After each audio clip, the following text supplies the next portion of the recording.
racing just is started. We have Secret Lady. Break quickly at the start.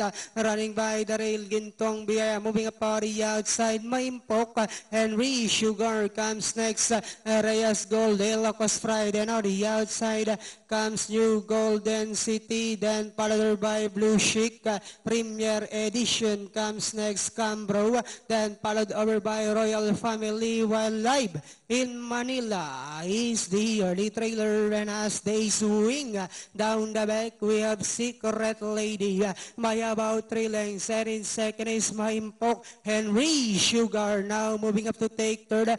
Then Premier Edition comes next, then followed by Reyes Gold. Live in Manila, Cambro, Blue Chic, Royal Family, Gintong Biyaya, Ilocos Pride, while New Golden City now racing in less. And at the fourth turn, we have Secret Lady. Wire link and a half. Then here comes Henry Sugar now moving up on the outside.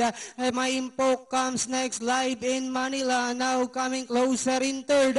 And as they swing for home, Secret Lady moving up on the outside. Now is Henry Sugar to take the lead. We have Henry Sugar moving up on the outside. Live in Manila. Secret Ladies by the rail, and finally it's Henry Sugar. Live in Manila. Secret Lady, then comes Cambro, Reyes Gold, and Royal Family. Reyes Gold. 6-5-11-3